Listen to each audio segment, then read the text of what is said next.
ప్రపంచంలో ప్రతి వస్తువుకి బరువు ఉంటుంది. అలాగే మనుషులకు కూడా. వస్తువులు కొలిచే సాధనాలతో వస్తువులను, మనుషులను కొలిచే సాధనంతో మనుషులను బరువు లెక్కిస్తారు. అయితే ఆత్మల యొక్క బరువును కొలిచే సాధనం ఉంటుందా? అసలు ఆత్మలనేవి ఉంటాయా? వాటికి కూడా బరువు ఉంటుందా? ఉంటే కనుక ఆత్మలు ఎంత బరువు ఉంటాయి? వాటి బరువుని ఎలా కొలుస్తారు? నమ్మడానికి నమ్మశక్యంగా లేకున్నా ఇది నిజం, నమ్మరాని నిజం. ఆత్మల యొక్క బరువుని ఎలా కొలుస్తారో తెలుసుకునే ముందు అన్వీల్ ఫ్యాక్ట్స్ ఛానల్ని సబ్స్క్రైబ్ చేసుకోవడం మర్చిపోకండి. మరిన్ని లేటెస్ట్ వీడియోస్ కోసం డిస్క్రిప్షన్లో ఉన్న లింక్ని క్లిక్ చేసి మా ఛానల్ని ఇప్పుడే సబ్స్క్రైబ్ చేసుకోండి. అమెరికాకు చెందిన ఒక సైంటిస్ట్ ఆత్మలు నిజంగానే ఉన్నాయి, దాని బరువు 21 గ్రాములు అని బల్లగుద్ది మరీ చెప్తున్నారు. కానీ చాలామంది డాక్టర్లు దీన్ని విభేదించినప్పటికీ దానిని ప్రయోగపూర్వకంగా నిరూపించలేకపోయారు.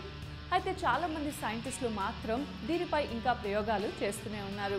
దీనిపై జరిపిన పరిశోధనలలో భాగంగా ఒక మనిషి బ్రతికి ఉన్నప్పుడు బరువు, చనిపోయిన తర్వాత బరువు పరీక్షించి బ్రతికి ఉన్న మనిషి బరువుకు, ప్రాణం పోయిన మనిషి బరువుకు గల వ్యత్యాసమైన 21 గ్రాముల బరువును మనిషి యొక్క ఆత్మ బరువుగా నిర్ధారించారు.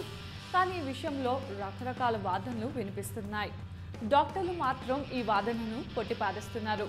మనిషి చనిపోయిన తర్వాత అతని శరీరంలో అవయవాల పనితీరు నిలిచిపోవడం వల్లనే ఆ బరువు తగ్గుతుందని అంటున్నారు.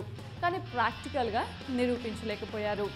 దీనిపై మరొక సైంటిస్ట్ కుక్కలపై జరిపిన పరిశోధనలో భాగంగా కుక్కల యొక్క శరీర బరువులో ఎలాంటి మార్పు రాలేదు, అంటే మనిషి ఒక్కడికే పునర్జన్మ ఉంటుంది అని. పురాణాల్లో తెలిపిన ప్రకారం ఈ ప్రపంచంలో ఉన్న అనేక జీవులలో ఒక్క మనిషికి మాత్రమే ఆత్మ ఉంటుందని, దాని ప్రకారం మనిషి చనిపోయాక తగ్గిన 21 గ్రాముల బరువు ఆత్మదే అని అంటున్నారు.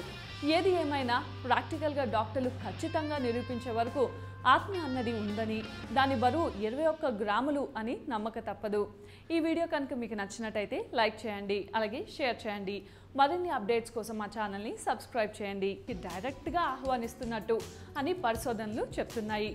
అరిజోనా యూనివర్సిటీ బృందం చేసిన పరిశోధనలో అనేక విషయాలు బయటికి వచ్చాయి. చెప్పులు ఇంటి బయట వదిలి రావడం అనేది మన పెద్దలు నేర్పిన అలవాటే కాదు, ఆరోగ్యానికి ఎంతో మంచిది